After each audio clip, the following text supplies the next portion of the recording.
all good. I was using a fish bowl. Yeah. Those are the only ones you get, right? Yeah. And I always have them during meetings so that if I start coughing or something.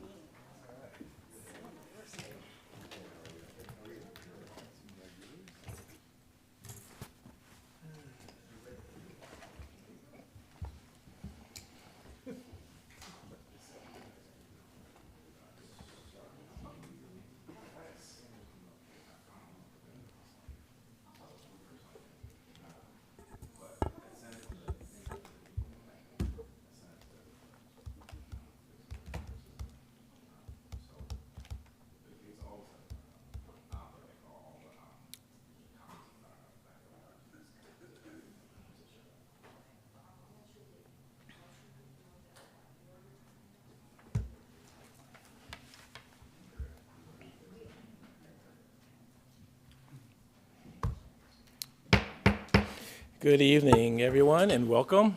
We'll be calling tonight's special City Council meeting of July 2nd, 2026 to order. Let's stand as we proudly say our pledge of allegiance.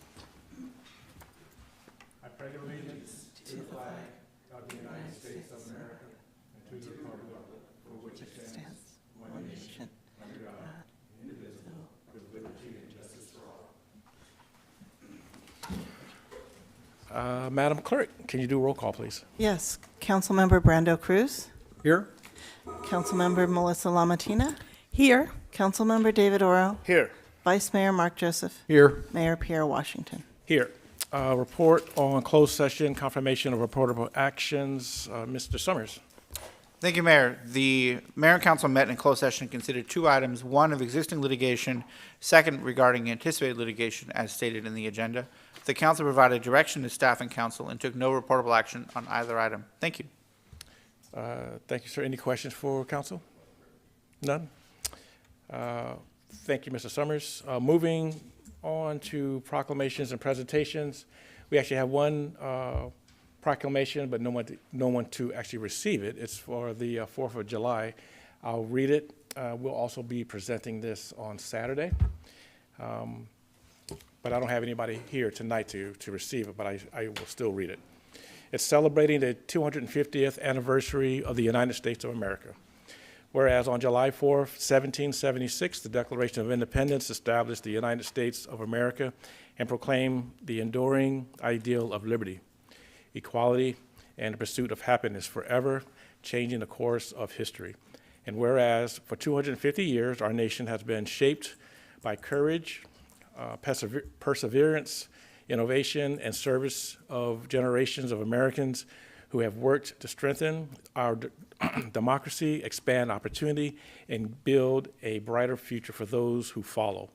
And whereas on July 4, 2026, marks the 250th anniversary of the United States of America, commemorating the adoption of the Declaration of Independence and celebrating the enduring ideals of liberty, equality, and the pursuit of happiness. And whereas the City of American Canyon is proud to celebrate the diversity, resilience, and civic spirit of our community and encourage residents to commemorate this historic milestone by coming together in a spirit of gratitude, service, and unity while looking towards the future with hope and optimism. And whereas the City of American Canyon encourages residents to commemorate this historic milestone by reflecting on our nation's history, participating in civic life, celebrating our shared values, and looking towards a future guided by mutual respect, civic responsibility, and hope. And now, therefore, I, Pierre Washington, Mayor of American Canyon, on behalf of the City Council, do proclaim July 4, 2026 as the celebration of the 250th anniversary of the United States of America, and encourage all residents to join in honoring our nation's past, celebrating our present, and inspiring future generations to uphold the enduring ideals of the liberty, opportunities, and democracy. Dated July 2nd, 2026. So that's the proclamation that will be read on Saturday as well. Perhaps we'll take a picture then with the whole group. Oh, just us? Yeah, no, at the ceremony. Oh, I thought you wanted us just. No, not tonight, Okay. on Saturday. Sounds good. Okay. With that said, and I know that we not going to take that picture right now, public comment. At this time, I'd like to open up the floor for public comment on items that are not listed on tonight's agenda. Each speaker will have up to 3 minutes to address the council, and when you come forward, I would just ask that you state your name for the record. Madam Clerk? Is there anyone in the room wishing to make public comment on anything not on the agenda? All right, and we don't have anyone online, so no public comment. Okay, well then I'll close that comment, public comment, and return to council, see if there's any changes, which there shouldn't be. I see none. If there are no changes, I move that we approve the consent calendar. There's actually nothing on the consent calendar. Oh, there's so, no. yeah, Then never mind. Straight into Straight to business. business. There's no public hearing tonight, so we'll just move straight into our business item. We have one business item. That item on tonight's agenda is item number 4, the Election Code 9212 report for Measure M, and I will turn that over to Mr. Holly to kind of lead us into that. Thank you, Mayor and Council. I'm going to provide a kind of brief introduction, and then we have a team of consultants appearing virtually to provide an additional part of the presentation. And so we have Rod Stinson from Rainey Consultants and Todd Trezinga from GHD Consultants will be appearing online here in a moment. This item tonight is procedural in nature, and there is no recommended action. The intention and the recommendation from staff is to simply receive and file, and then to set a time for your future consideration of a citizens initiative that has come forward. The name of that citizens initiative is entitled Watson Lane Marcus Road Mobility Element Amendment Initiative. Starting in April of this year, there was a notice of intent to circulate the petition for this initiative. It was posted, signature gathering commenced, and was completed thereafter. It came to your council about a month ago with the requisite number of signatures, and at that point, you all certified that the requisite number of signatures had been presented. That was aided in part with efforts from John Tudor and the Napa County Registrar's Office. The required number is 10% of the electorate in the last election, which for our cases was about 14,000 registered voters, or 10% is about 1,400 signatures. So the signatures have to be American Canyon voters, registered voters, and the proponent of the initiative has to be a registered voter in American Canyon. And so all of those procedural aspects have been met, and you were presented with a decision on June 2nd that said, you now have 3 choices. Now that this is before us and it's properly certified, you have 3 choices. You can A, get more information, B, you can say yes and vote it in as new law, or C, you can send it straight to the ballot and have the voters decide. The council at that point in time said we probably want more information. And so that's what this item is tonight. It's that information. The part of the elections code that we're referring to is section 9212. And so this report has a clever name called the Elections Code 9212 report. And so we enlisted the help of some experts to help us prepare this report. The purpose of this report is to inform. That's it. This report is not intended to advocate for or against this initiative. It is intended only to provide information as to what does this initiative do. If the initiative passes, what does this initiative do? It's meant to be an informational item. And we needed some assistance, mainly because it was a short turnaround in 30 days. And so we enlisted, like I said before, a planning firm, Rainey Consultants, also GHD. Just for reference, GHD actually helped the city prepare its general plan update, which was finalized last year. They particularly worked on the mobility element, or the circulation plan. And so we engaged them again because this initiative deals with the mobility element of the general plan. Actually, it proposes to amend the recently adopted mobility element of the general plan. And so the report is broken up into a couple of chapters or sections, if you will. It starts by describing the initiative and what it does, providing a kind of distilling explanation of what the initiative does. And that's on the first couple of pages. There are maps and text and charts. And then it goes into these different sections where we identify impacts.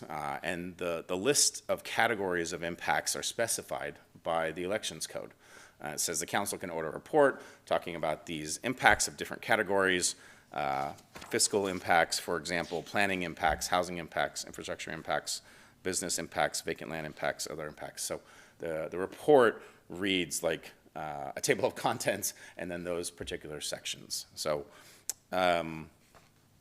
the item again tonight is to review this information. We would entertain at the mayor's, with the concurrence of the mayor, we'd entertain public comment on it. There is no recommended action. Staff is recommending that you hold a special meeting next Friday on July 10th. And at that point in time, the council would then decide whether to adopt Measure M as it is, without alteration, or to send it to the voters, in which case it would most likely be the November election this fall. And so with that, I'm going to kind of turn over to our presentation, or I don't know who's running the presentation actually. So we have several consultants online. I believe it's Rod that's going to start the presentation. Rod, if you could show your camera, and you can share your screen at any time and unmute yourself. Yes, good evening, everyone. Let me, bear with me for a second. I will share my screen. Hold on. Just, there he goes. Rod, we're working on your volume to make sure we can hear you. Oh, I could bring the computer closer. Is this better? And we've No, got it's, we hear it on the computer, not on the actual council chambers.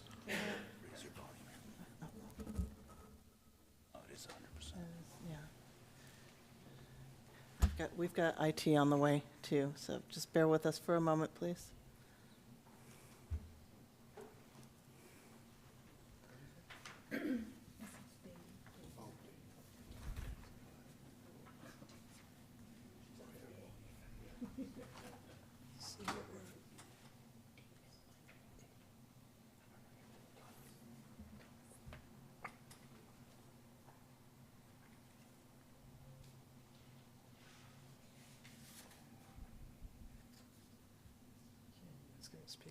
Rod, can you try speaking again, please? Yeah, test 1, 2, 3, testing. We got you. Thank you You so sound much. good, Rod. All right, great. All right, and I know that Jason gave a great introduction there. I don't know if he wants to continue moving through presenting Measure M, or if you want me to take over and going through the Yeah, maybe report. go to the next slide and we'll, we already sort of covered this process, but this slide really shows where we are. We received the initiative back in April, gone through the processing. Today we're receiving and filing, and it would be July 10th where a decision about adopt or send to voters would take place. We can go to the next slide. Yeah, just a broad overview about Measure M. I mentioned before, the city has a new general plan. That process took us a better part of 4 years or more, and there's a pandemic in there, so some of that time doesn't count. But it took us a better part of 4 years to complete, because it's a complicated document. It itself has many chapters. It describes the future of American Canyon and how development activity will occur in the future through the year 2040. And in that general plan, there are chapters, or what are known as elements. And in particular, there's a mobility element which describes, how transportation will be accounted for in the future. And we call it mobility because we don't just think about cars anymore. Some people may not realize this, but in the past, we only really thought about cars. Now we think about all modes of transportation, and so we give it a title, mobility element, to kind of remind ourselves that there's more than one way to get around. It doesn't just have to be a car. And so the initiative proposes to change that recently adopted mobility element.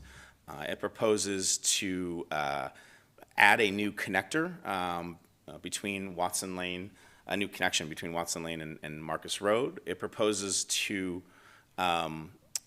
re-identify or reclassify Watson Lane as what's known as a two-lane east-west minor collector. And later on in the report, we'll kind of explain the significance of what that is. The initiative proposes an improved at-grade railroad crossing at Watson Lane. There's one there today, but it proposes an improved one. And it also contemplates the removal of planned crossings from the Watson Ranch area over to Highway 29, either at Rio Del Mar or South Napa. That's the current mobility element, and this initiative contemplates those not happening and the removal of those. So this picture right here, and I apologize for the clarity of it, is what was, it's a picture of what was submitted, and it's meant to depict how the new minor collector street would look. So what you're looking at it is like if you slice the road as you're kind of standing there and you're looking at it, and you did kind of a slice through it. On the left-hand side, you see where there would be a trail or a sidewalk, and then there's a little gap, and then you see a roadway there on the right-hand side, and then there's nothing to the right-hand side. And so we call that a cross-section in engineering terms, and it's meant to show the public, how a road would look, the different features of a road. We'll go to the next one. So this slide is the general plan, the new general plan from last fall.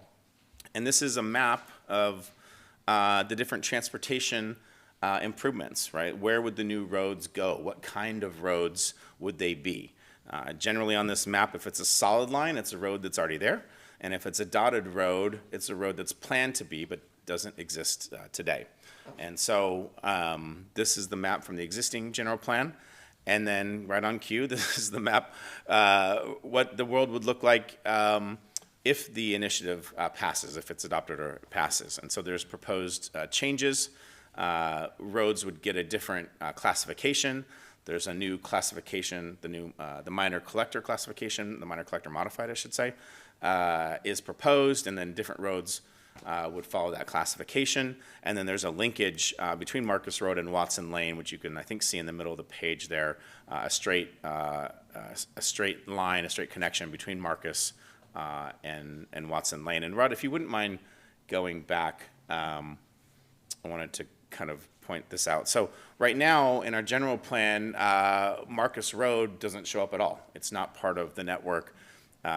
It's really, at the moment, serving the internal aspects of Watson Ranch. It's not serving a broader purpose. This mobility element in the general plan is to show broad city connections, right? East to west, north to south, call it 50,000 feet, that kind of elevated view. Those things that would connect the community across in either direction. And there is no connection from Marcus Road to Watson Lane, which you can't see in this picture that shows up in the Watson Ranch. Specific plan is Marcus Road serving Watson Ranch and then connecting over to the right to Newell Drive.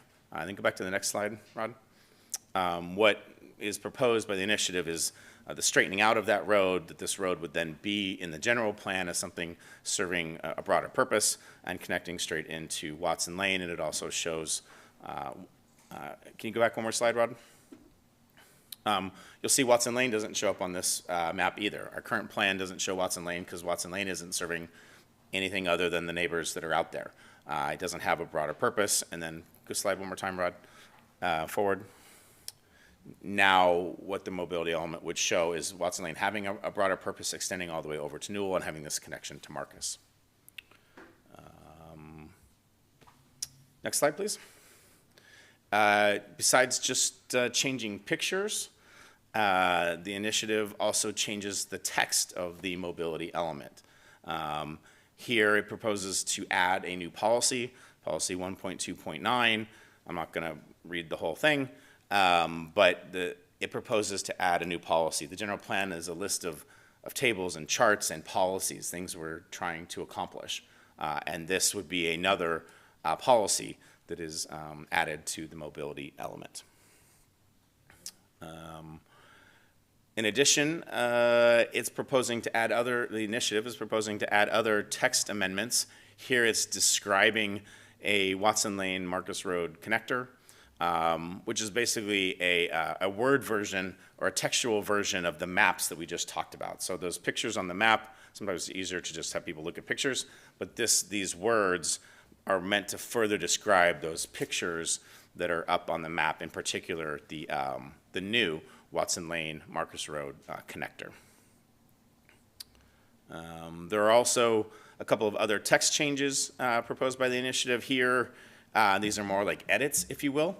And so there's some edits around Newell Drive and Mallon Way and Newell Drive and Mallon Way, talking about the cross section. What kind of a road would it be? And so those that are proposed to be additions as edits have the single underline, and then those that are deletions are shown as a strike through. And so these are the additional proposed text amendments from the initiative. Next slide. And I'm going to transition over here now to our primary consultant, Rod Stinson, with Rainey Planning, who will talk more specifically about the report, its structure, et cetera. Great, thank you. Good evening, Mayor and council members. Rod Stinson, Rainey Planning and Management. Jason's intro in the beginning really kind of set the stage for this slide here, which is that based off of the Elections Code 9212 dictates what this informational report includes, and those are listed here in bullets. And Jason mentioned them earlier, so I'm just going to skip along. But the following slides will present under each one of these topics the conclusions of the report. The report itself has much more detail. This will be some just general summary of what the conclusions were. So the first topic is related to fiscal impacts, and I should note that the initiative itself does not provide any funding or funding mechanisms within the initiative itself. So all of the figures and dollars that are talked about on this slide would come from the city's existing budget. It would need to come from somewhere. And there are, it's broken up into two different costs, one being planning, as you can see, and then implementation, which would be the actual construction of the roadways. And as it relates to the planning costs, and we'll get into this in a couple of subsequent slides, but there's some planning law that requires the city to have an internally consistent general plan, and any specific plans need to be consistent with the city's general plan. And so what that means is that there are some inconsistencies that we'll talk about later, but upon approval of the initiative, should it pass, there would be some immediate inconsistencies that would then compel the city to process specific plan amendments and amendments to ensure internal consistency within the city's planning documents. And so that planning effort is what this first bullet is about, or first paragraph is about, and that planning effort is estimated to run around $250,000 to $1 million. And then the other component is the actual construction of the roadways. And based on construction of similar roadways within the city, it's estimated at a $3,500 per linear foot of roadway construction amount. And then between $500,000 to $1 million per railroad crossing. And then for undergrounding utilities, it would be about $2.5 million per mile of undergrounding those utilities. These cost estimates do not include any parcel acquisition related to widening of right-of-way that may be required. Should be noted, though, that some of the reclassifications would actually result in a savings related to construction of Marcus Road to the tune of about $2 million. And then the construction costs of Newell Drive would be reduced by approximately 10 to 15%. So getting into the general plan consistency and the consistency issues we were talking about earlier, the city's general plan includes many mobility policies, mostly related to bicycle and pedestrian access, and some of the reclassifications associated with the initiative would be inconsistent with some of those policies. The construction of Watson Lane connection, depending on the timing of some of these improvements, if that happens without Newell Drive connection being in place, it may result in some cut-through traffic related to State Route 29 onto local streets. And then the proposed amendments and potential conflicts with the general plan could also result in conflicts with other adopted mobility plans that the city has. For example, the bike plan, the bike and ped trail plan, etc. And this slide here is the Watson Ranch specific plan circulation map. It gives kind of a context of the roadways that we're talking about and we're discussing previously. Highlighted here are the roadways that the initiative mentions. And so the initiative, as mentioned previously, would immediately kind of cause inconsistency with the specific plan and the general plan, which would then require the city to reconfigure circulation plans to reconcile those inconsistencies. Some additional conflicts with the specific plan are related to the potential abandonment of Rio Del Mar as a major access route to the specific plan.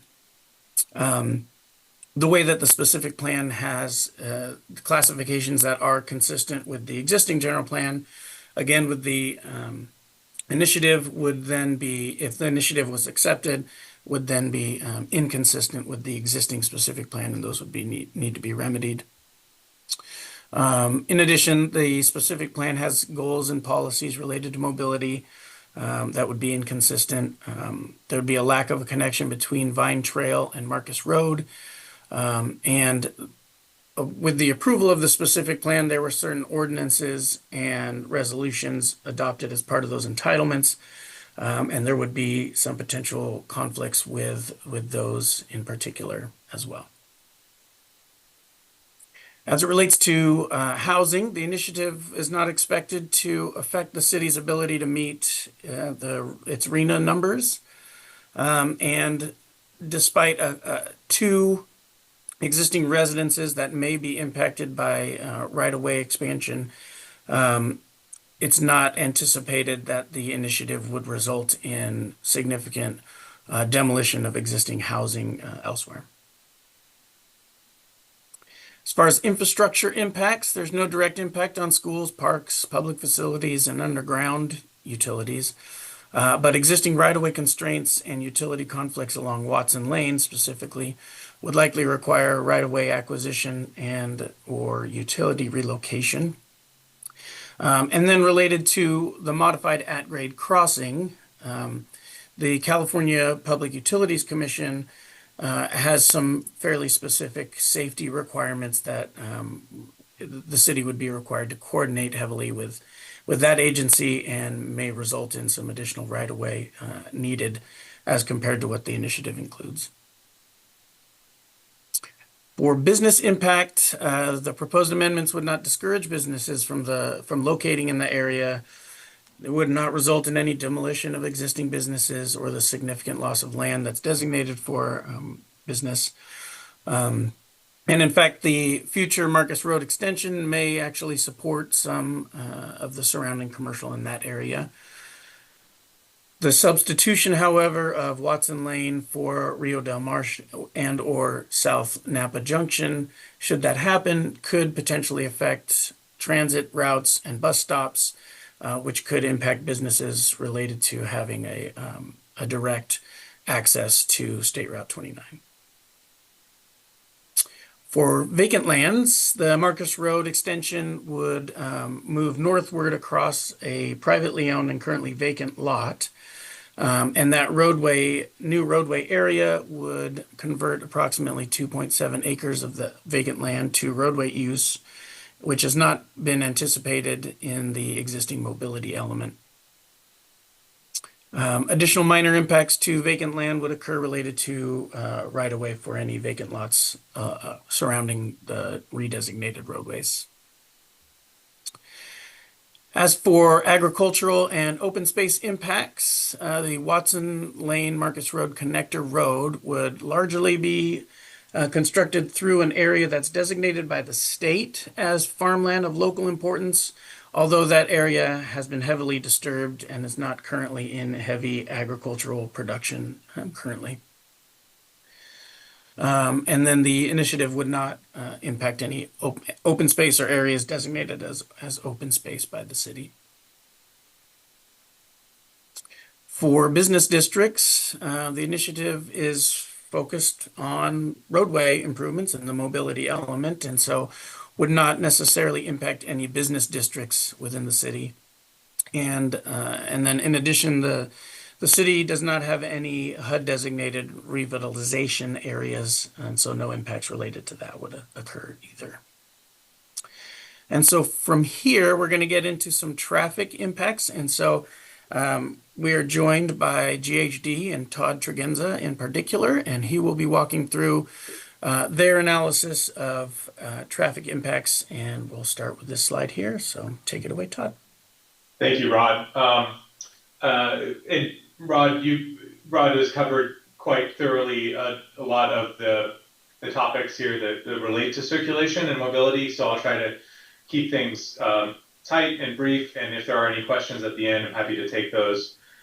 This figure here really is a refresher, a reminder of what's in your current mobility element. The Newell Drive extension in particular is currently envisioned as a 4-lane arterial from Rio Del Mar down south towards city limits, and then north of Rio Del Mar as a major collector. And that major collector cross section, as just a reminder, kind of to the top right of your screen, shows around a 46-foot curb-to-curb width, which includes 1 travel lane per direction and a turn lane, as well as separated sidewalks and on-street bike lanes. Next slide, please. We've already seen the revised Minor Collector Street cross-section that was presented, and I'll get back to that in a minute. But just some high-level findings. You know, some of this is up to the sequencing and phasing of how things are built, and so you know this is not necessarily lined out in the initiative itself. It doesn't say to build one roadway first or later, but just as a consideration, something to think about is as new development fills out in the Watson Ranch Specific Plan and other annexation areas east of 29, solely depending on this connection through Marcus and Watson Lane to Paoli Loop, will introduce traffic into onto a rural roadway. If Marcus, for example, is extended and connected into Watson Lane, but Watson Lane is not improved immediately, it creates some conflicts between the amount of traffic moving between new growth areas and State Route 29 north and south. Not to mention the railroad crossings. We spoke briefly already about the need to improve the at-grade crossing at Watson Lane should we want to introduce any additional traffic to that crossing. At-grade railroad crossings have some inherent safety risks.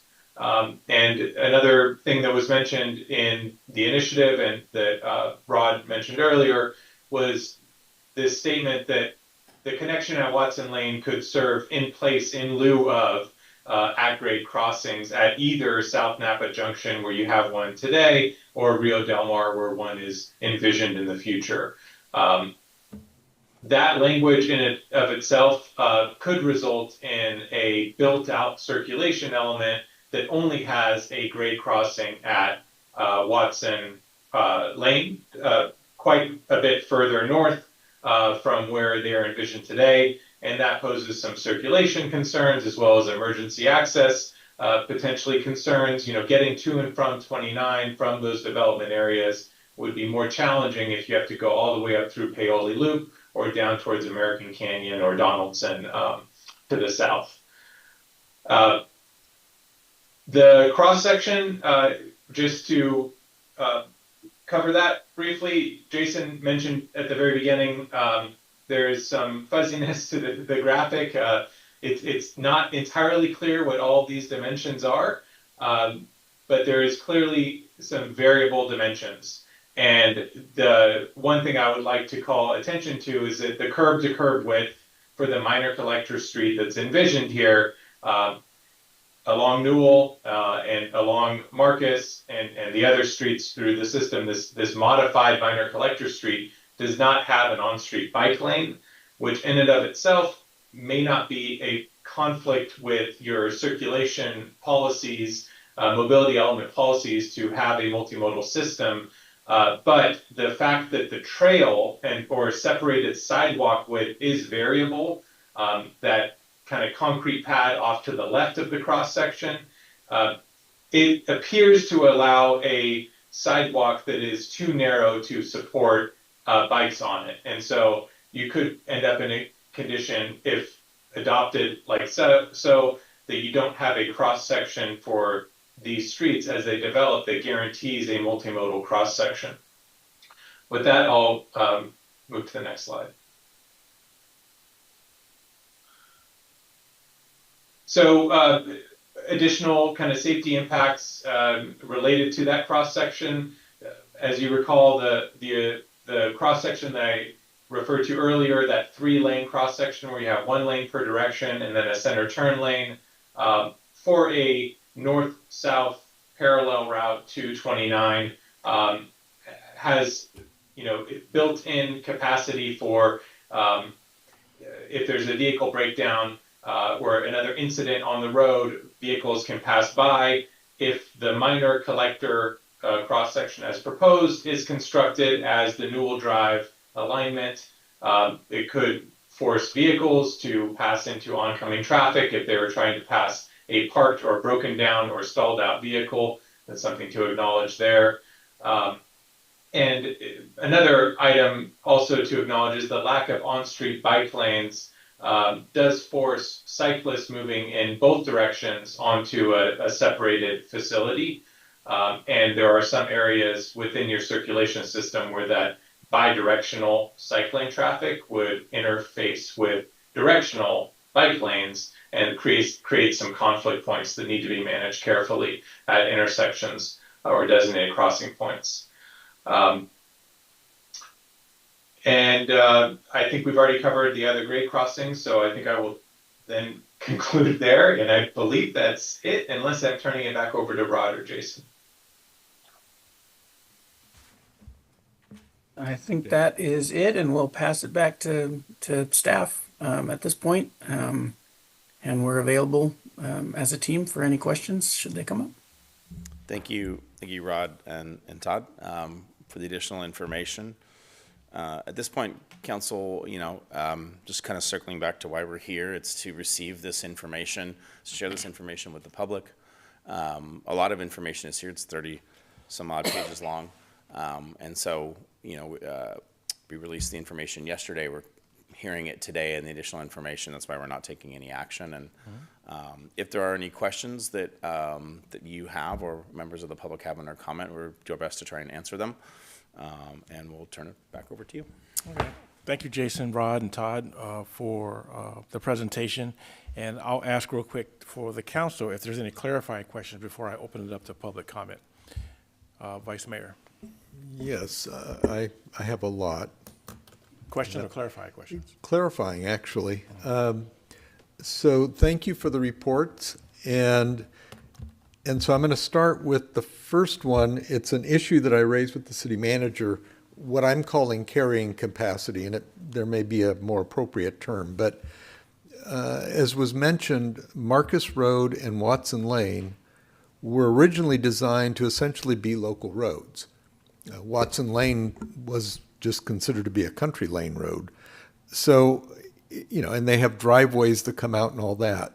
So is there any way to calculate how many vehicle trips can those roads accommodate, and then compare that to the number of trips that are going to be generated certainly by the existing development as well as phase 2 of that development?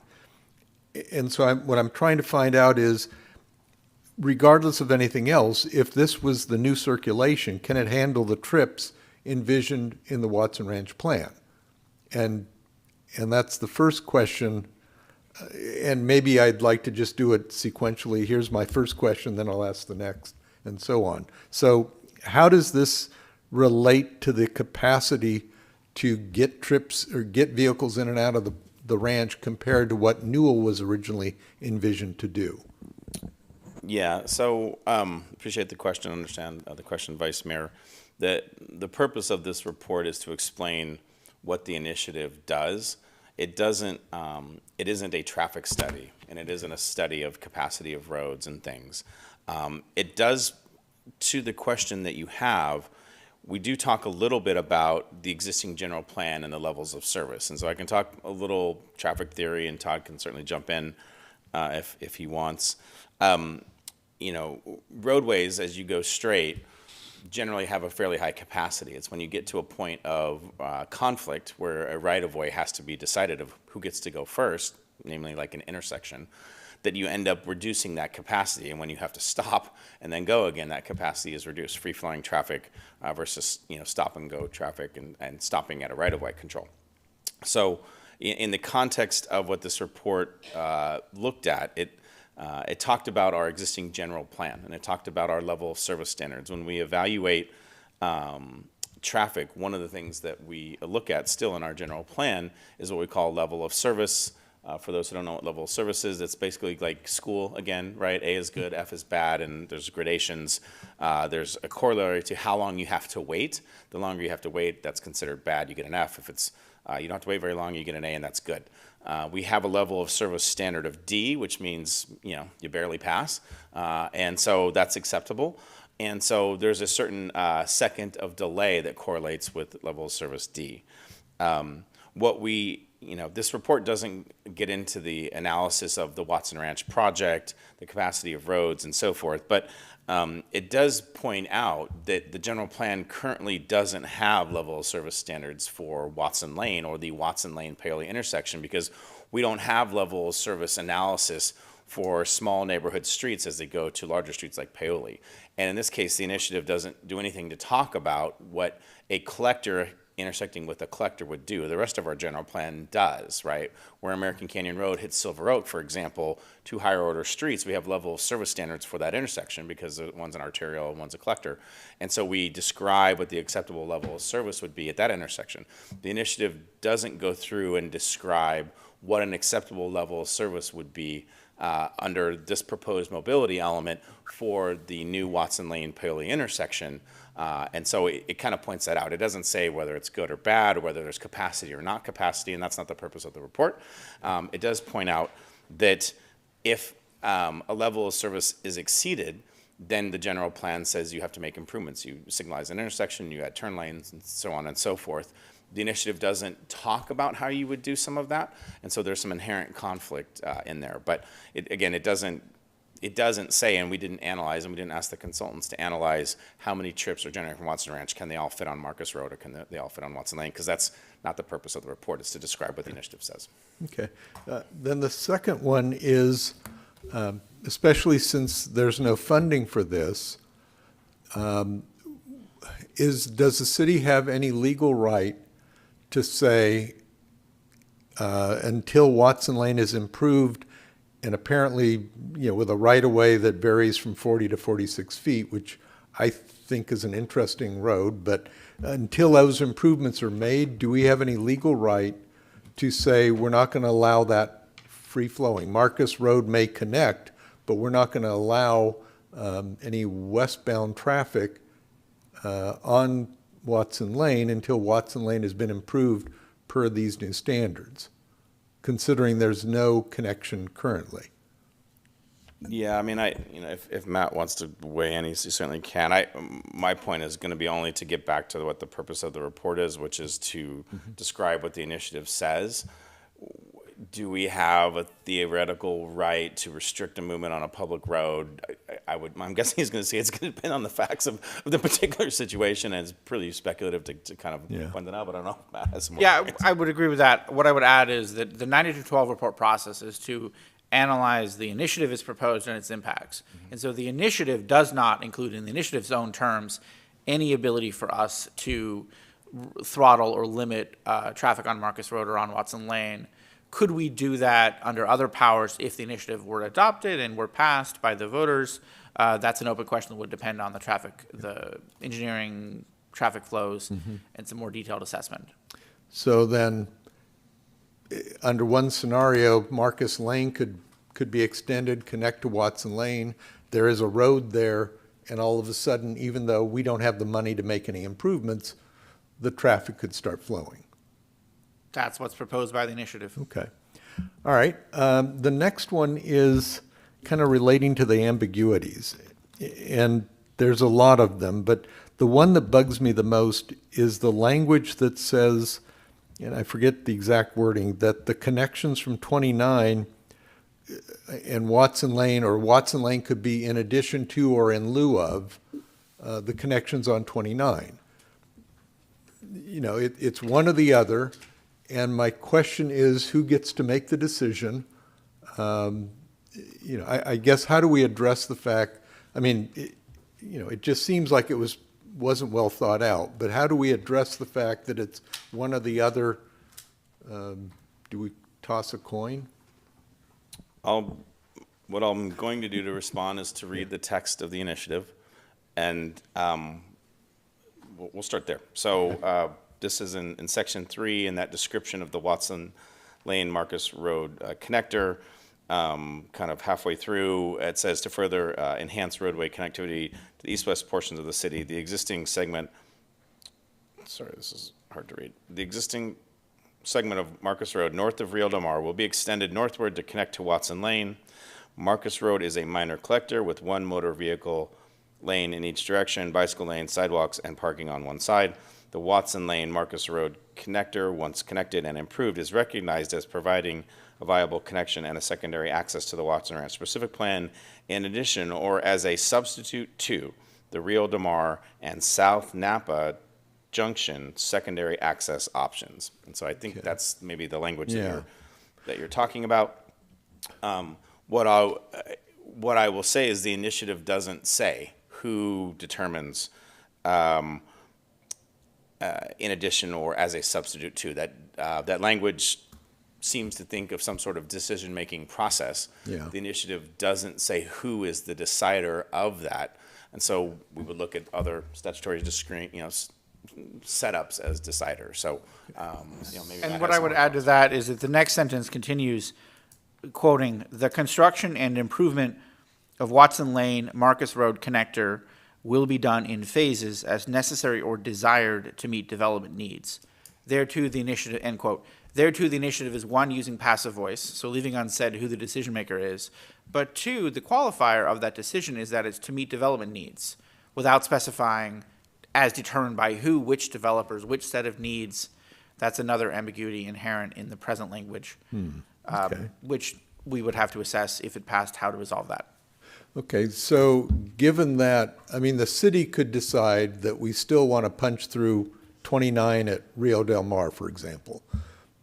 The initiative doesn't, there's no mechanism to say, wait a minute, you can't do that because we just decided we win the lotto or something, and we want to spend the money to fix that, to extend Rio Del Mar, for example. So it doesn't preclude us from doing that. It just means there's some ambiguity as to whether we have to or not. My sense is it doesn't say. So it would come up in the context of who's deciding whether a substitute is needed and why, and what the criteria are, right? It doesn't decide what the criteria is. It doesn't lay out anything. So you would then have to forecast a situation in the future where either an entity or the city is trying to decide about substitutes. It doesn't say the city decides whether it's substitute, doesn't say whether a developer of the Watson Ranch plan decides to substitute, so you have to probably look at some other things. Yeah, okay. It does not preclude us. I don't read Yeah. language that says, once Marcus Watson Road connector is built, the city shall not Right. do Marcus Road. Okay. That would be obvious. That's not in Right. there. So it's ambiguous, and we would be left to Right. figuring out who's trying to decide whether it's adequate substitute or not. Yeah, and then if the development agreement directed the developer to build one of those Highway 29 connectors, theoretically, he could argue with this initiative, I'm going to go with the or, and Watson Lane has me covered.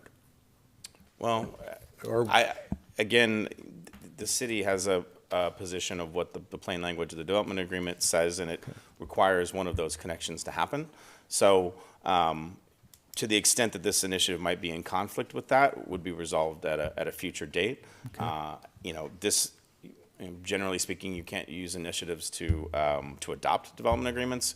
Not sure whether there's authority about amending new development agreements, but it's a pretty clear line, linking those sort of concepts. So, to the extent someone wanted to say this initiative now changes my development agreement, I think we would have a perspective that maybe we didn't agree with that. But again, the purpose of this report is to describe what the initiative says and the information. It isn't to talk about hypotheticals, Okay. in the future. and then If I could add there, what I would add is that, the city's position would be that a development agreement cannot be amended by initiative. Right. To the extent that this purports to do so is a question that would be resolved in the long run in another forum. Okay. Then back to the original profile of Watson Lane. It varies from 40 to 46 feet. And I'm assuming that we would, my looking at it, and I have glasses, so who knows, I can't see that well. But it does seem as if the roadways are going to be a consistent length, and the variable seems to be the sidewalk or something, because I'm trying to visualize what a road profile looks like when the right-of-way kind of varies with the existing right-of-way. So, yeah. Sorry. I'll take a stab at sort of, I didn't really hear a question there, Vice Mayor, but Yeah, it's more like, explain what it would look like. I mean, what would it do to the sidewalk, for example? yeah, so again, what this initiative proposes is to create a new cross-section of a street. The mobility element has a list of types of roads. And they have different names: local street, minor collector, major collector, arterial, and there's a whole list of them. And then there are these cross-sections that show you what they are. All of the other cross-sections have very specific numbers, very exact numbers. Yeah. There isn't a range in the different things. They're all very exact singular numbers.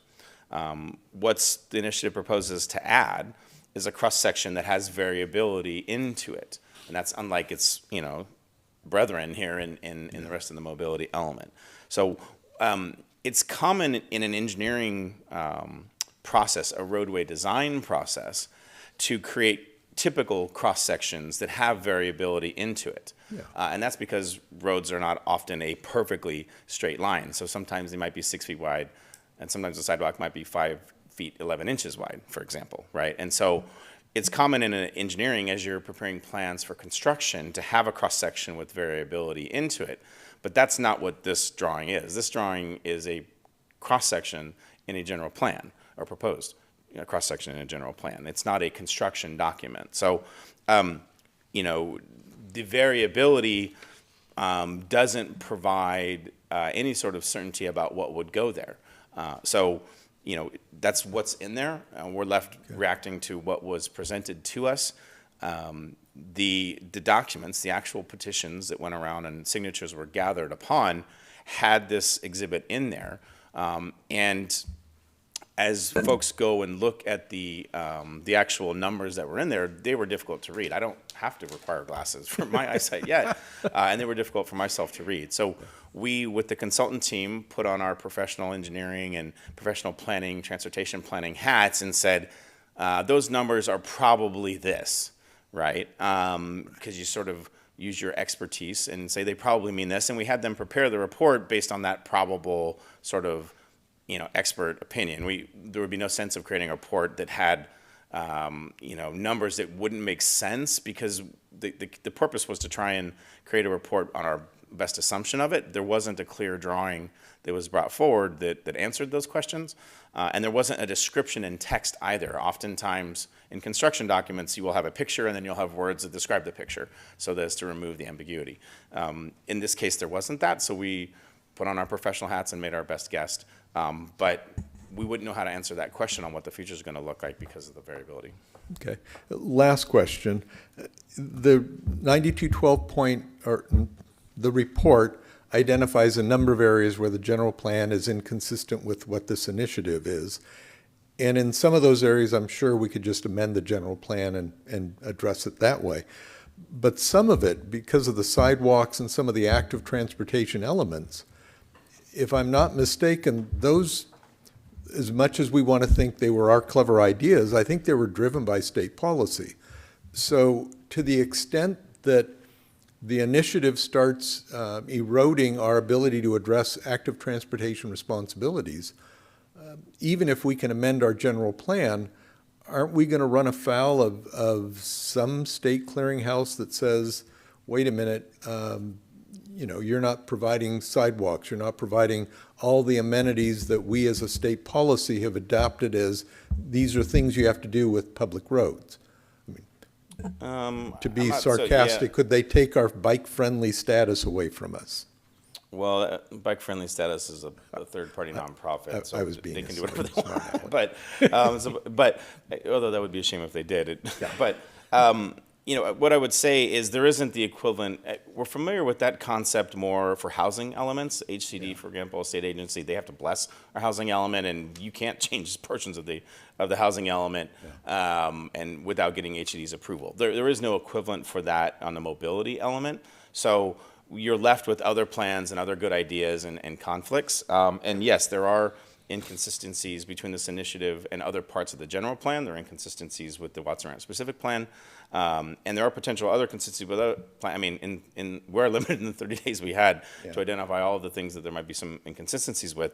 But there isn't a state agency in charge of bicycle or pedestrian paths like there is HCD in the housing element. So there isn't somebody who's going to revoke our circulation element like HCD might with the housing element. So, are there potential conflicts with other plans? Yes. Would we have to seek to remedy them? Yes, because we can't have an inconsistent general plan. So, but there isn't that state agency that's going to lord over us. All right. Well, thank you. Thank you for clarification. Seeing no other question, I'd like to open up the public comment for item number 12. Madam Clerk, do you have any speaker cards? Yes, we have Christina. Christina, if you'd like to go up to the podium.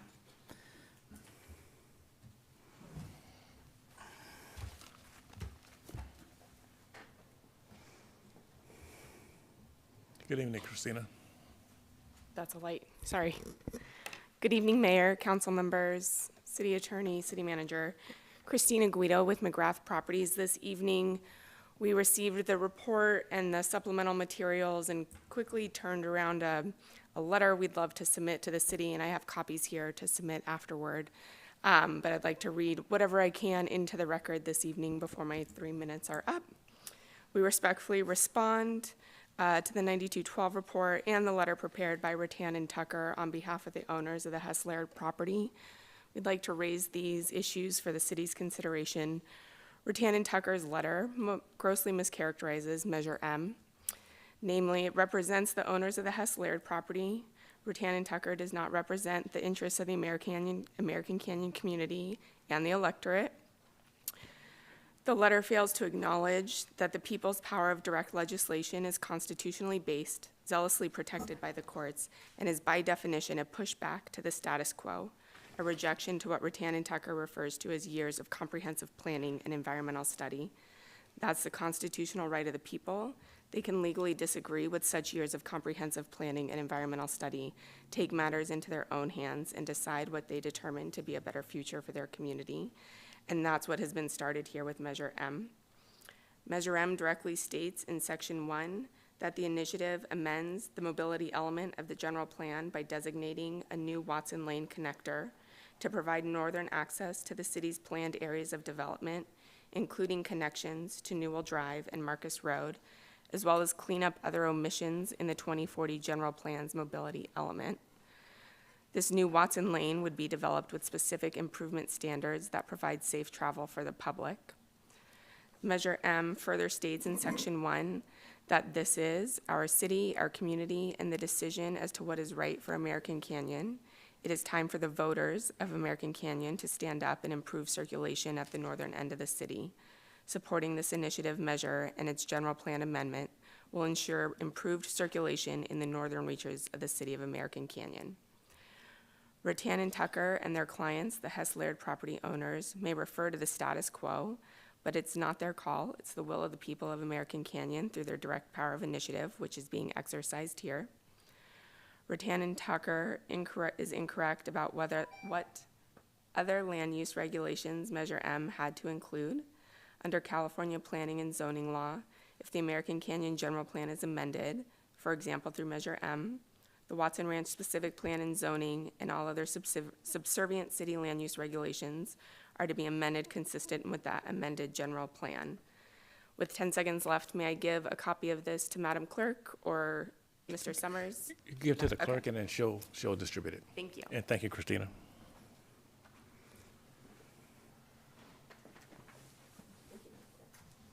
All right. Next, we have Sam Clarici.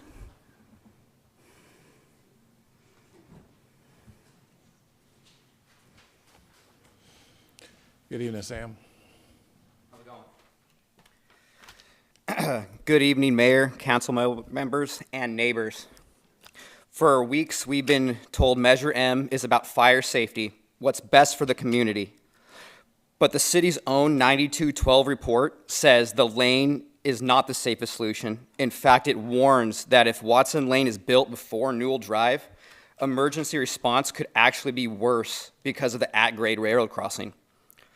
If public safety is truly the priority, then let's build the road that's actually designed to serve the entire city. That road is Newell Drive. Newell Drive is the professionally engineered solution. It is designed to improve emergency access, reduce Highway 29 congestion, and serve American Canyon for generations.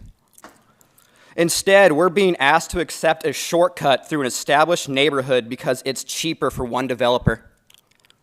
We're told Newell Drive is decades away, yet the city's own report says Watson Lane still take years of planning, railroad approvals, property acquisitions, and construction, while costing at least $20 million to $30 million.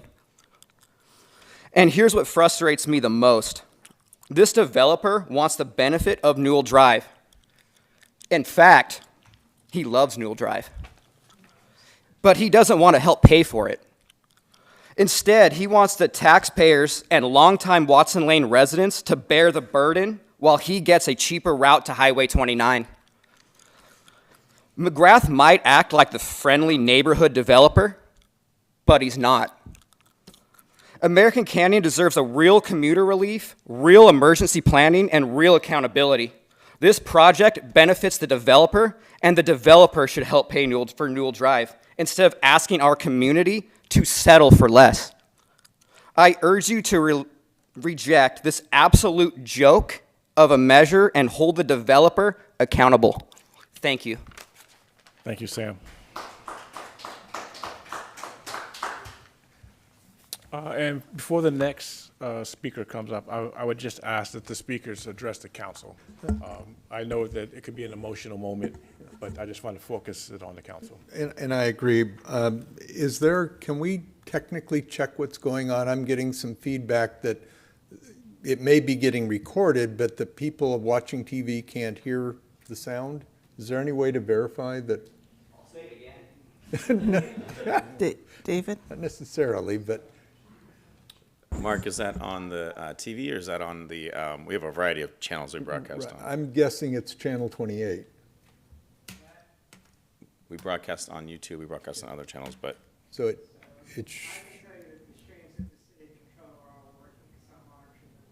oh, okay. Okay. All right. Well, the important thing is this is being recorded, so we can all watch it. Yeah.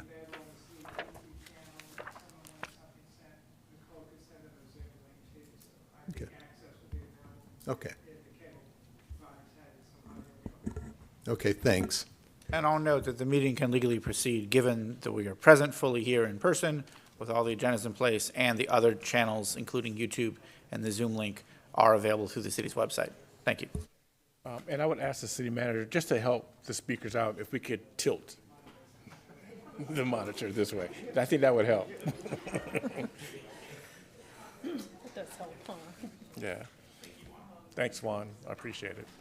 And Madam Clerk, can we call Yes. up our next speaker? Of course, we have Jacqueline Bursch.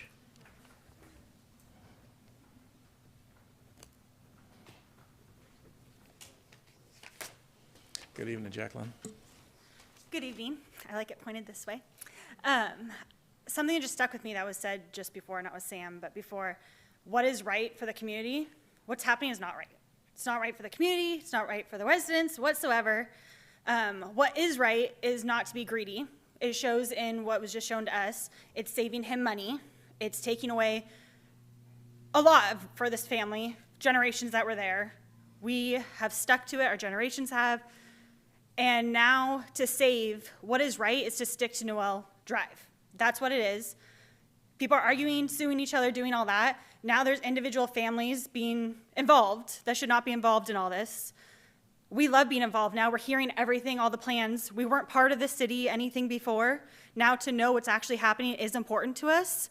But with Measure M, it's greedy. It's not helping anyone but one person to get his way. And to say it's a community thing, then share all the information. Even when I'm sitting here listening, questions that were being asked about what was just shown to us, it's still up in the air of who's doing what, what's this. There's no real answers besides Measure M is going up for the voters to decide. Then give the voters the proper way. The way it's written doesn't clarify who's doing what, when. You can access our road, but you don't have to do anything to it. At that point, it's dangerous. It's listed on there. To drive on that road, there's already accidents and safety concerns. For someone to say, we can open that, we'll do it in phases, it's a little road. You should not have that road open for people to drive on until it's complete. And at that point, you should also be working on Noel and not just stopping. You have two other options before that. And that's all I want to say. Thank you. Thank you, Jacqueline. Okay, next we have Robert Raven.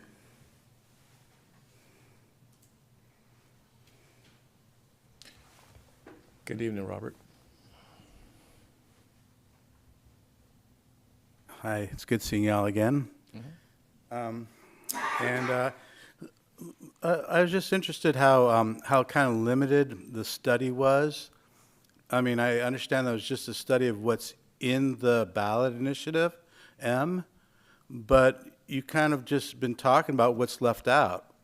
But I didn't read that in the study, that what's left out would be really helpful so that the people know what is left out of this that you just talked about just now, okay? It'd be great if that was in the study too. So what is missing? Well, a year ago, I was here and you all voted, I think unanimously, to go to zero emissions by 2030, and it's already halfway through 2026. And unfortunately, projects like M will increase carbon dioxide, increase sprawl.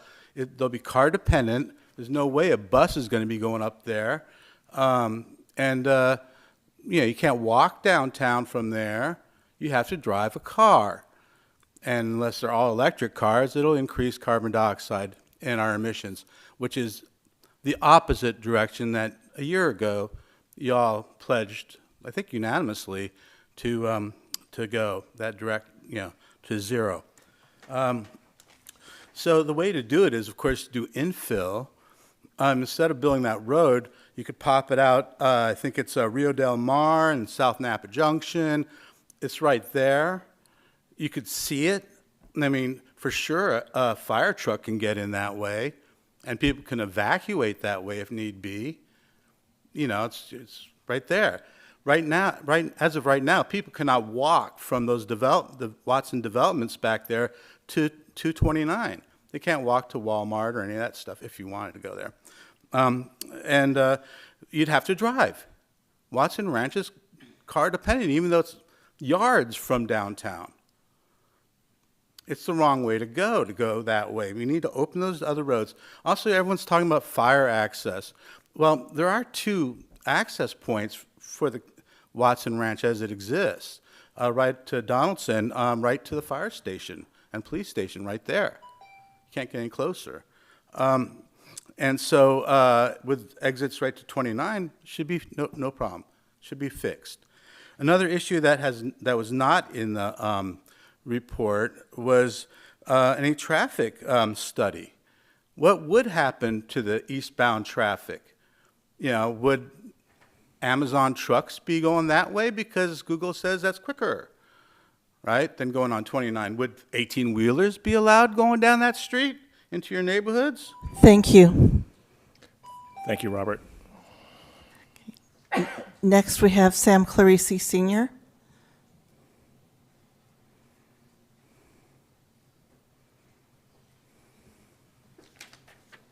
Good evening, Sam. Good evening. I'd just like to say that it seems like Mr. McGrath loves Newell Road, but the cheapest way is Measure M to come down Watson Lane. But last I heard, he has permits to do 1,253 homes up there at, let's say, $700,000 a home is over $877 million, let alone I think that he has apartments.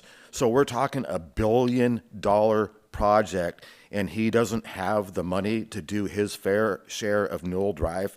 I think that's wrong. I think Measure M is wrong. I think he's just using the people with the free tacos and the lack of information and how they're going to take people's property and how it's going to affect everybody.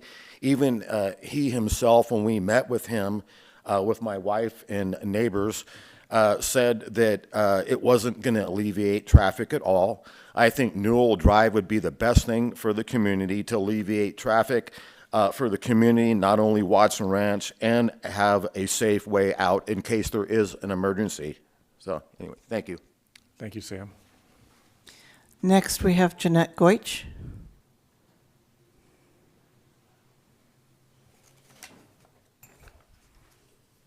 Good evening, Jeanette.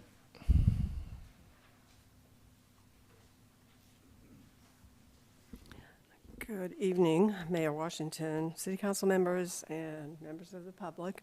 I want to speak regarding Measure M and Watson Lane. Today, I read as much as I could of the 3 attachments for Measure M. I mean, the better part of my day, I'm not lying. I came up with the same conclusion as I did at a previous City Council meeting. Measure M, as it pertains to lengthening and widening Watson Lane so that the developments east of 29 can easily reach Highway 29, will be, in my mind, a serious mistake. It will destroy the properties, the people's livelihoods, and the environment in that area. If a road is needed to reach the developments, other suggestions were given at the previous meeting, for example, the Napa Junction Road. At any rate, the conclusion that was given by Rutan and Tucker, LLP, seems to make sense to me. That is, Measure M should be rejected outright. They gave many reasons why it is a poorly written measure, and I think that was kind of the discussion. It seems like there's no real anything positive in this. Anyway, one more suggestion. I wish the residents could have had more notice of this meeting. We were notified by email about 26 hours ago, and also of the upcoming vote on July 10th at 10 a.m. I mean, maybe that's why nobody's here. I mean, not too many people. They're on holiday, but thanks for listening. Thank you, Jeanette. Next, we have Debbie Runke.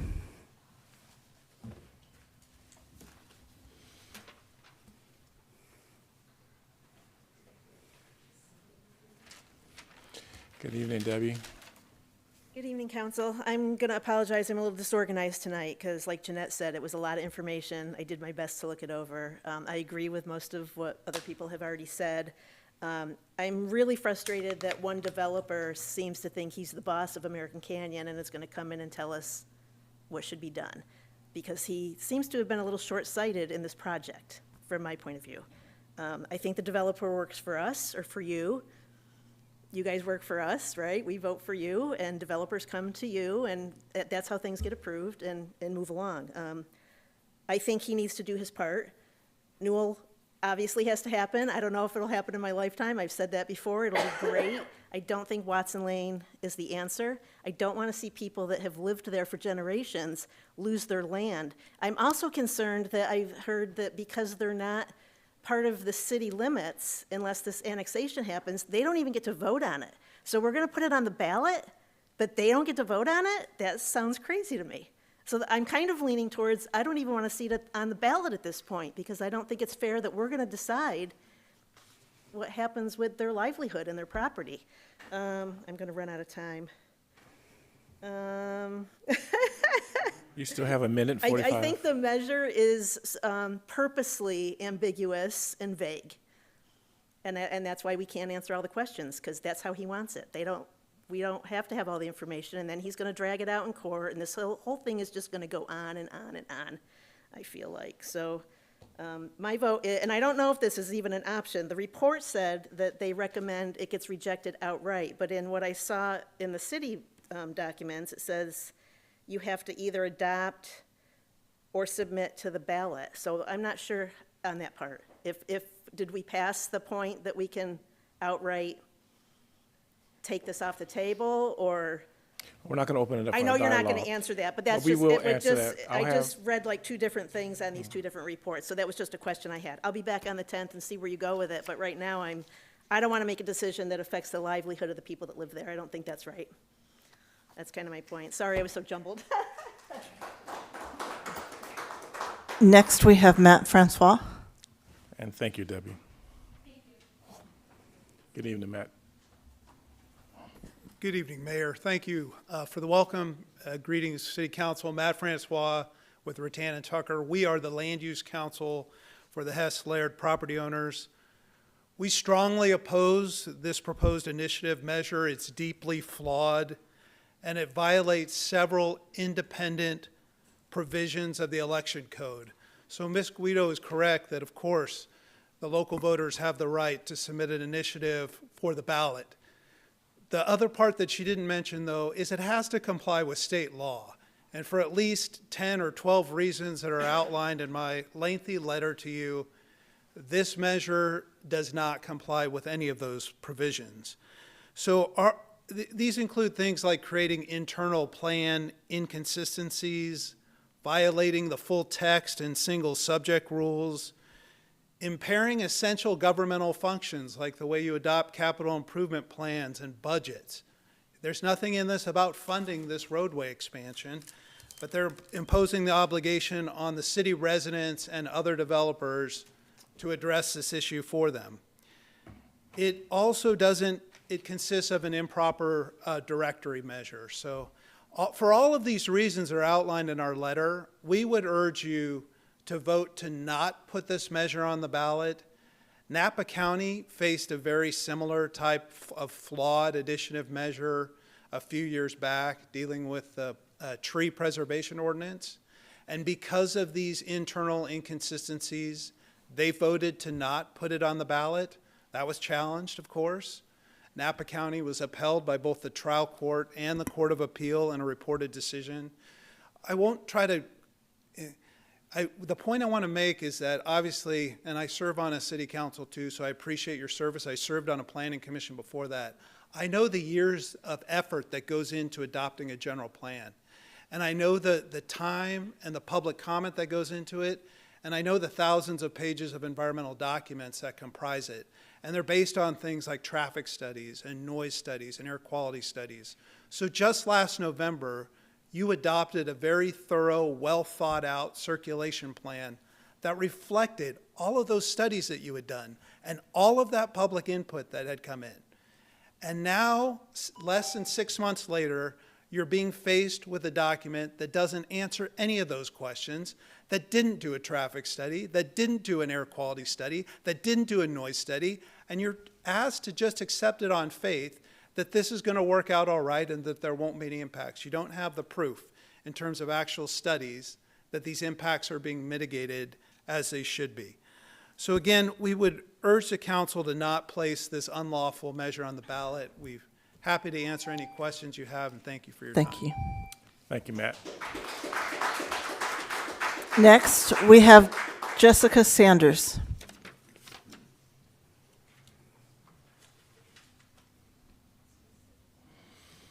Good evening, Jessica.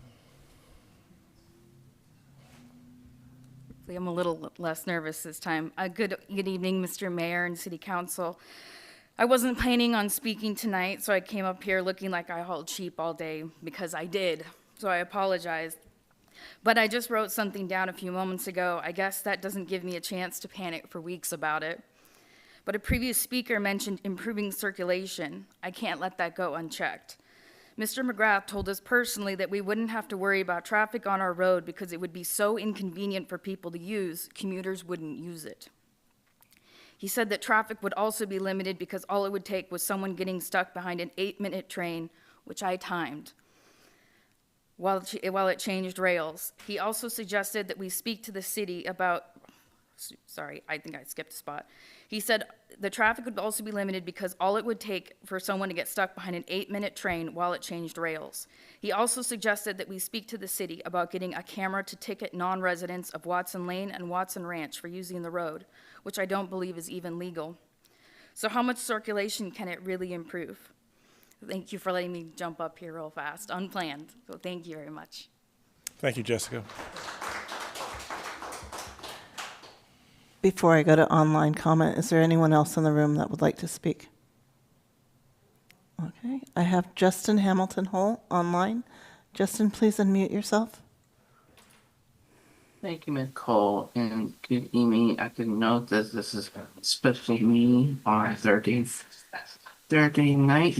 I want to take a moment and I want to see that a whole street, the highway 29 be nice. And I want to see that run it out. And I was listening transportation. I was on a couple of meetings with them. So I listened to feedback. My question is that two speakers online. I want to see if you guys can email me. So I think you're both of them online do a great job. And I want to see the nice fresh here in Belmore, Fresh Street, Highway 29. So I want to see if I can get on the email list them, or maybe email me, them email me, and I can email them back to see if I can get on the list them. Thank you. Thank you. Thank you, Justin. I'll provide those people your email address, and they can reach out to you. Next caller. Is there anyone else online that would like to speak? Okay, we have no additional comment. Well, thank you. Then seeing no additional public comment, I'll close public comment and bring it back to the council. Like City Manager mentioned, this item is before us to receive and file a report pursuant to Election Code Section 9212. Are there any questions or discussions amongst the council? Councilmember Oral. Yeah, I do want to, there were some questions raised during public comment, and I do want to try to attempt to address them while we're here this evening. One speaker talked about the limitations of the report, meaning that it didn't look at environmental studies, things of that nature. Can you talk to us about why that is? I know that we've been told that it's a very narrow focus and we're only looking at certain aspects. And I just want the public to understand that. Certainly. And again, these reports are kind of unique. As we go and do other planning studies or other government activities, we look at a variety of different aspects and considerations. The provision of this report is tailored narrowly. It's per the code 9212, and it lists those topics. It's very prescriptive in that nature. So we're not allowed to, nor practically would we have the time to do a large amount of environmental studies or other sorts of things. This is focused very narrowly on what does the measure say, what are these, in these criteria, what are those impacts. We're under a 30-day deadline to put the report together, present it to you, and you now have 10 days from today to make a decision on what to do with Measure M, put it on the ballot, or adopt it as is. So it's a very limited scope of what we're allowed to study. It isn't our choice. We don't get to say, let's take 2 years and study this initiative and study all the possible good and bad and environmental and all that. That's not an option available to us. It is a very, very narrow purpose that we're allowed to. Thank you. The next point of clarification was around the notification of meetings. I just want the public to also understand that we're on a tight timeline, and we had to put together a report in 30 days, and we had to coordinate meetings with ourselves that are out of normal order. And so can you talk to us about that? Yeah. The city council adopts usually in December a meeting calendar, a regular meeting calendar for the upcoming calendar year. You did that this past December. Our last regular meeting was, I think it was Tuesday the 16th is my memory.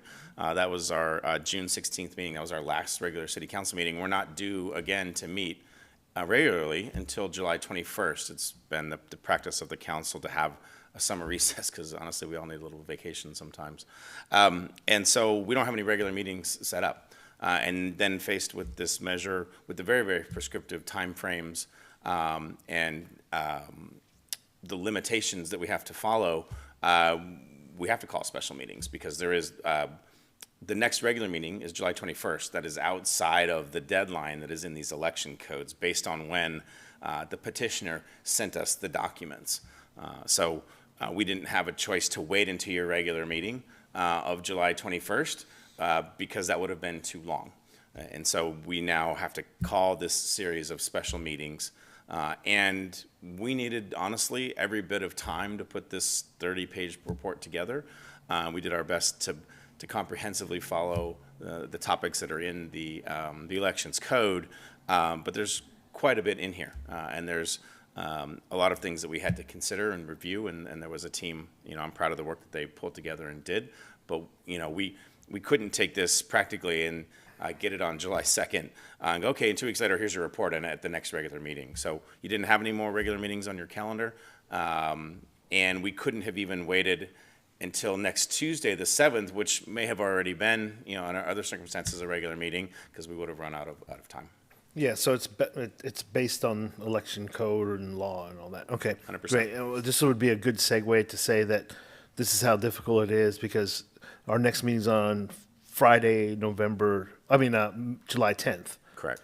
And I had a long planned holiday because we don't normally have meetings at this time, and I won't be here for that, unfortunately.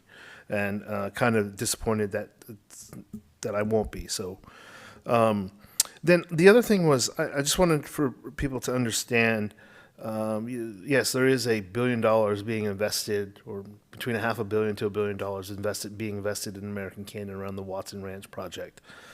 That's the cost of the project. It's not necessarily, and I'm sure the developer came in here thinking he needs to have a profit, but $1 billion goes to all kinds of places. Can you talk to us about how normal development works and how that comes about? There's actually other players involved in there too? Yeah, certainly. I'll say with this particular project, we've not ever received any sort of pro forma that explains how the business plan for this project will unfold. But generally, private development takes, in the case of greenfield development, which is what this project is, it was raw land, undeveloped before. Somebody acquires that property in some form or fashion. Often there's a cost for that. And then they begin to invest in infrastructure. And so pipelines, roadways, signs, trails, they invest in those infrastructure, and they also start to create areas for where their activity is going to happen. This is an extraordinarily unique project in that it does a couple of things, the revitalization and reimagination of the Napa Valley ruins and gardens. And so there's quite a bit of a component to that. And then it's surrounded by a more traditional sort of suburban housing development. And so what's known as the master developer comes in, builds all of the roads and the pipelines, the sidewalks, and then they grade these flat surfaces. And then often what happens is they then sell those pads, as we call them, these subdivided pads. Usually when the development begins, it's a large piece of land, 200 some acres in this case, a singular 200 acre type property. And they go through a process to gain our approval to then create very small properties, 5,000, 6,000 square foot properties that they turn around and sell. And then there are home builders, in our case, D.R. Horton and KB Homes are national home builders who've come to American Canyon, and they're the ones that put the concrete footings in the ground and the wood sticks coming out of the ground and the roofs and all the paint and everything. It's the home builders that do that. So the master developers, in this case, would have had expenses to put in roads and pipes and sidewalks, and they would have then sold those finished lots to a home builder. And the home builder comes in, they buy materials, they hire people to then erect the homes, and then eventually it's the home builder who then sells it to the new homeowner. So at each step of the way, there's a transaction. These large home builders are very formula-based. They're large corporations. They know exactly what their costs are going to be. They have a pretty good understanding of what their sales prices are going to be. They have, obviously, investors, investment committees. They have a certain rate of return. And it's a very thin margin. It's not like the restaurant business necessarily, but it's not a very large margin on the home builder side. And in fact, one of the first home builders, D.R. Horton, has exited from the picture and is now just KB Home who's out there. So, I don't, again, having not ever seen the pro forma for this particular project, I don't have any way of saying who's making what money and how much and any of that. And honestly, no one here in this room, aside maybe from one of the attorneys who works for the developer, would be able to speak to that with any kind of knowledge. But what I can tell you is that those homes would then sell to the homeowners, and there are costs involved with doing all of this. So, so hopefully that answers your question. Yeah, thank you. And then one last question on regarding the ballot. I know we're here to talk about the 9212 tonight, but there were suggestions around from the audience and from another property owner that's north of them to remove it from the ballot. And, I've been told through the years here that the voter-led initiatives are sacred in the state of California. And that was the first I've heard of somebody even close to us, pulling an initiative, a voter-led initiative off the ballot. What are the, yes, thank you, the repercussions if that were to happen here, and the options for this council, should they go down that decision? Yeah, I'll turn it over to our attorney to answer the question, because you're now talking about suing people, so for those options to play out. So I'll let Matt kind of talk about it. Yeah, so Elections Code Section 9215 is clear that once a petition is received that meets the signature threshold requirements as is met here, then the council has two choices: adopt it, submit it to the ordinance, or, as was done on June 2nd, order 9212 impacts report. That impacts report is back here. And so now we're in the world of Elections Code Section 9215 subsection C, which provides for two options: either adopt it or order an election. And there's a 10-day clock, which is hence the July 10th meeting. So as I look at it, the council has two statutory options: adopt it outright, exactly as proposed, or submit it to the voters. Other places have, including Napa County, and I'm sure others around, have exercised the third unstated in the statute option, which is to simply do nothing and then immediately get sued. Or do nothing and then sue to ask a court to relieve you from that opportunity. Either of those two options are immediate litigation, and you're inviting, especially the cities who have sometimes done nothing and dared to be sued, courts tend to look disfavorably on simply doing nothing. Those who have sought better equities would file the suit affirmatively. So then the city would be in a position of suing the named proponent, Ms. Marcus. And so the other option there, of course, is to look at the statute, which provides you two options: adopt it outright or submit it to the voters. Those who have concerns, as expressed tonight, and I believe in other elements of the public comments, have their remedies. You good? Thank you. Vice Mayor. And I just wanted to answer some of the other questions. Councilmember Oro covered most of them, but there were two others. One was kind of related to the clock that's ticking. And the reason we're having a meeting at 10 o'clock in the morning, or I guess 11, on Friday, which is even more, inconvenient relative to our normal meeting time, is because we actually have to make a decision that day and get the paperwork to the county that evening. So not only is a Thursday meeting and a Friday meeting pretty unusual for us, but an 11 a.m. morning meeting is really unusual, and the reason is strictly to be in compliance with state law, not because our theory was if we have at weird times, no one will be here. And then the other one. So Vice Mayor, I don't mean to be rude and interrupt, but I wanted to kind of add on to that point. Okay. As our attorney kind of articulated, the matter that is in front of you now and would be in front of you on the 10th is very limited. Right. Assuming you don't have an intention of affirmatively suing Ms. Marcus and getting this off the measure, assuming you're not interested in doing that, then you do have two options. Right. And the amount, while the public may have great testimony and great reasons and all sorts of advocacy for or against Measure M, that isn't up to the council. You don't get to decide yes or no on Measure M. Your only choice is whether the voters should decide or you should decide for the voters and do it yourself. And so when confronted with that, it isn't like people are missing out on an opportunity to advocate for or against something that you might be able to consider. The things that you could consider is very narrow. And so that's part of our thought process, along with the super compressed schedule that says, look, it's not our first choice to be doing this, it's not our second choice to be doing this at these odd times, but here's what we have to fit into our other existing schedules and so forth. So I wanted to just kind of elaborate that for folks, that even those who can make it on Friday the 10th and have a very impassioned 3-minute remarks still doesn't mean that you're going to say no on Measure M and so forth. They may persuade us to vote no in November, but not necessarily on the 10th.